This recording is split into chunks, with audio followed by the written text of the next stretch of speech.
Bonjour! Alors, j'ai encore vu hier que je me suis fait incendier puisque j'avais dit que Eric avait gagné 15 000 euros. Bon, puis bon, d'accord, c'est 30 000, mais à partager avec la cagnotte sur des questions de bébé. Eh bien oui, il est encore tombé sur des questions de bébé, mais donc bon, d'habitude, voilà, les questions, bon, en général, la dernière était une question un peu difficile. Là, franchement, quel légume peut être vert, rouge, noir ou blanc? Bon, ça ne pouvait être que le haricot. Donc ils lui ont donné 15 000 euros cadeau comme ça. Donc bon bah voilà.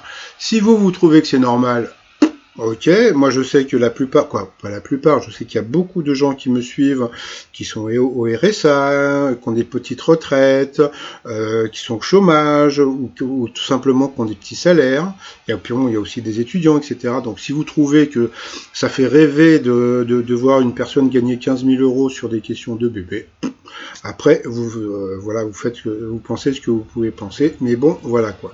Moi, je sais que j'ai été au RSA pendant plusieurs années. Toc, voilà. Et quand j'étais au RSA, bon déjà, bon, c'est à l'époque où il y avait le prisonnier, hein, donc moi quand je voyais le prisonnier gagner, j'étais épaté parce que je me suis dit putain, le mec RSA, il gagne des trucs et tout. Il y avait de l'émotion avant, hein, quand Quesada gagnait, il y avait une vraie émotion. Et puis après, toc, on a appris que bon bah il avait participé à plein de jeux et que bah, les jeux télé c'était sa vie, donc voilà, il avait une grande mémoire, etc., etc. Et puis bon bah la différence qu'il y avait entre lui et moi, c'est que bon bah lui il préfère les petites gamines, moi je préfère leur maman. Bon, passons. Donc après, bon bah chacun son truc. Hein. Bon bah depuis bah donc Eric voilà est maître de midi, comme je vous ai dit, donc il a sûrement battu donc le record de Christian Quesada. Et puis bah hier, Jean-Luc Reichmann nous a balancé une vidéo où on voit un certain Hugo à la place de Eric. Alors on se dit mais qui c'est ce Hugo qui a battu le record d'Eric? Et puis après, bon, bah, attendez, faut pas déconner non plus. Est-ce que vous pensez que Jean-Luc Reichmann est teubé? Alors teubé, c'est du verlan pour dire bébête, hein, d'accord? Bon, est-ce que vous pensez qu'il est bébête? Moi, je pense qu'ils nous ont fait comment dire, un truc du dîner de con, un dîner de con quelque part.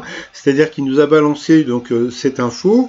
Je pense qu'il est toujours dans le jeu. Alors bon, comme on voit, il y a un bouquet de fleurs, donc ça doit être pour la fête des mères, donc ça va être l'émission pour la fête des mères. Donc et puis donc le fameux Hugo. Donc pour l'instant. Bon, moi pour l'instant j'ai pas eu de vraies preuves, donc bon j'ai des gens qui m'ont dit oui il a été éliminé etc. Mais c'est pas des gens qui ont été dans le public. Bon, je sais que vous allez me dire mais il y a plus de public, d'accord, mais bon quand je dis public entre guillemets, ben on va dire que c'est la famille des candidats qui auraient pu me balancer sur mon adresse étoile-de-midi@outlook.fr des infos pour me dire bon ben voilà Eric a été éliminé ou bien Eric a abandonné ou bien ci ou bien ça etc. Là pour l'instant j'ai que des suppositions et des on-dit. Moi je pense que pour l'instant Eric est toujours dans le jeu et que Jean-Luc Reichmann nous a fait une dîner de cons comme je vous ai dit. Donc comme on a pu voir, eh bien il y avait que deux dernières émissions. Donc il y avait les émissions de lundi et de mardi et puis là il y en a plus pour l'instant. Bah, pour l'instant il n'y a pas de tournage prévu. Donc, eh bien, on verra un petit peu plus tard. Donc, j'attends, si vous avez été candidat au 12 coups de midi, donc lundi ou mardi, ou bien si vous êtes de la famille d'un des candidats. Et donc, bon, bah, merci de me laisser des messages sur mon adresse étoile-de-midi@outlook.fr. Bah, déjà pour me dire qui est dans l'étoile mystérieuse, parce qu'il paraît que c'est une dame, et puis si vraiment Eric a été éliminé, ce que je ne pense pas pour l'instant. Allez, je vous dis à tout à l'heure pour le résumé des 12 coups de midi. Allez, bye bye.